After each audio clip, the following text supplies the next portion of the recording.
Every time I need to explain the complexity of buildings, I always find that the best way is to compare them with the human bodies. We have skeletons that are helping us standing up, the skin protecting us from the outside threats, and a series of networks, respiratory system, that are helping us functioning every day. Buildings are exactly the same thing. Buildings are very complicated objects. They have the skeleton, the structural frame for standing up. They have the facade to protect and to create the filter between the inside and the outside. And they have the complex series of networks such cables, plumbing systems that provide the functions in order to that building to be used. So if we want to push that concept of comparison with the human body further, let's talk about longevity. What does it mean, longevity for a building?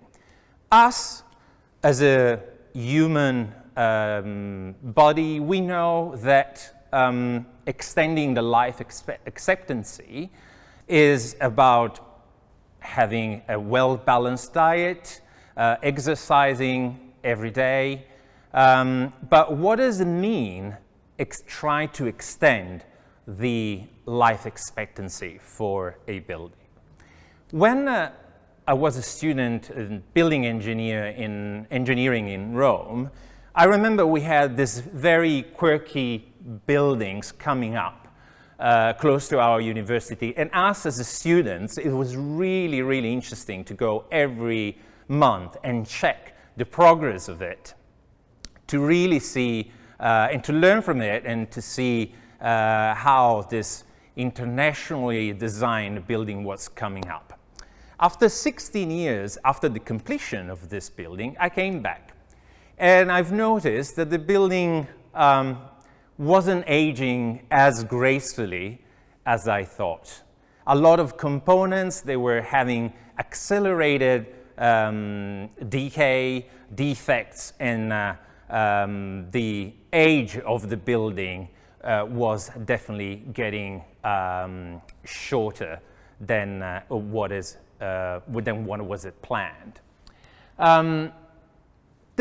As a researcher, I start asking myself why this is happening. And I just noticed, the first thing I noticed is it wasn't an isolated case. Many buildings around the world experience premature defects, premature decay.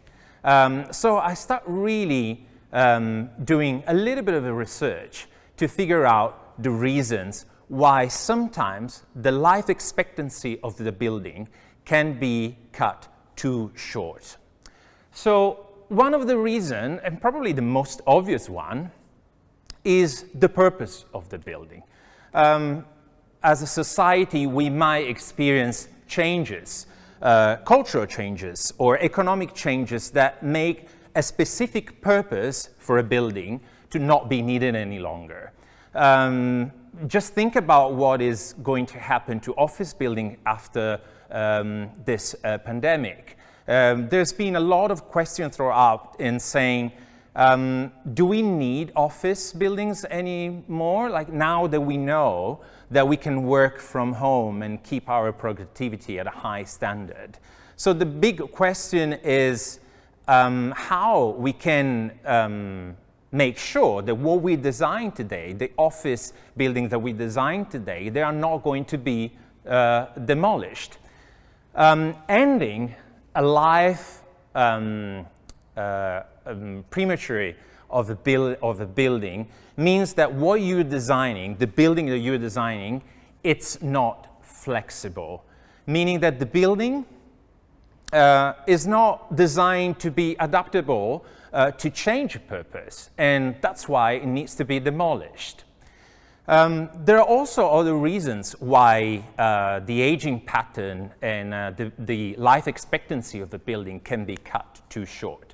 One, of course, is climate change, is a completely disregard of climate change when you design a building.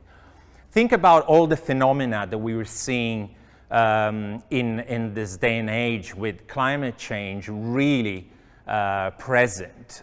Think about the quantity of rainfall that might put a lot of pressure on the drainage system of the building. If your building is not fit for purpose, thinking that the climate is changing, but it will keep changing if we don't do anything about it. So the idea that we are designing something that is not future-proof might really compromise the life of the building. And the other key aspect is not thinking of how we maintain a building. Maintenance design meaning that when I'm designing something, at the same time, I'm thinking how to fix potential failures or how to fix the potential outcome of the aging of the building, and making sure that what we, that kind of a fixing is affordable, is in the budget. We are still in the building in Rome next to my university, and that broken glass has been broken for years now. And the reason why it hasn't been replaced is just because it's too expensive to do so. So it's really important to take, to understand how to extend life just by embracing maintenance. Why we care, why we should care about the lifespan of a building?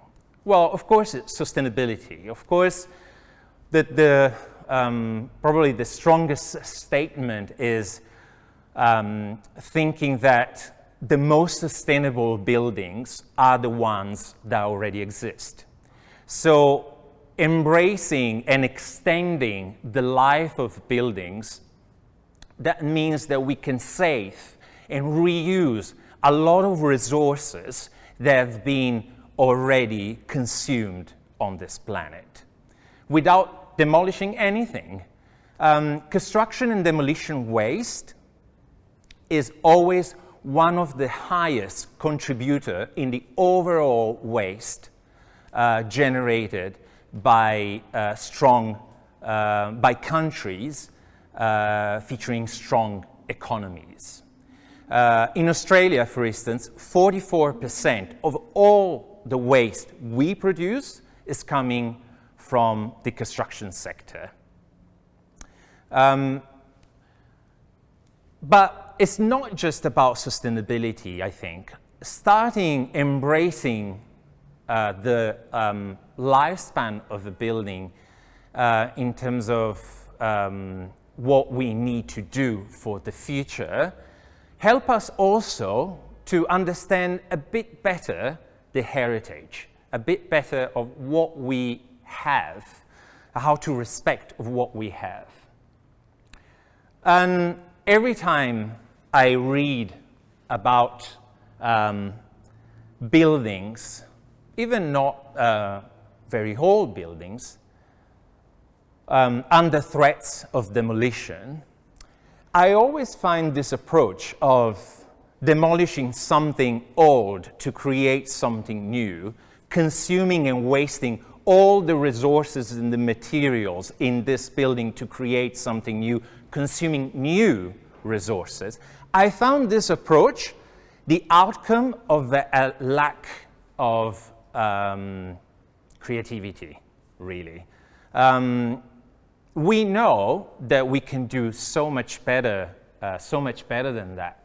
There's a power of creativity that I can see in my students, and I learned on the job, in my first job in Rome, where I saw engineers, architects, structural engineers, business owners, developers, thinking together to a creative solution in order to extend, embrace the old, and extend the life to project a specific building towards the future. In this case, particularly, it was amazing to see all this professional creating a building able to float, basically, on top of archaeological ruins in Rome. So a new building completely erected under archaeological ruins that in that way could be preserved. That power of creativity that I can see in my students and I saw in that building is already here in Sydney. And there are some cases, very exciting. You know, on one hand, on the left, you see a building in the CBD that's been demolished. A building that represented historical values. A different approach now in the CBD is the tangible outcome of this different approach is on the other example on the right, where the building with an historical value, instead of being demolished, is being extended to create marketable value, so the building life doesn't stop, it just extended. And another interesting one is where, despite of the historical value of the building to be preserved, the building components are just saved because they're already resources consumed, and there is no longer, thanks to the power of creativity, to demolish them instead of reusing them. In this case, for instance, half of the structure of this new building comes from the old ones. So I guess the takeaways here is that we need to build however the buildings, however small the buildings we are designing today, we need to make sure that they represent our future heritage. And I cannot wait to see the power of creativity embraced by the future generation of architects.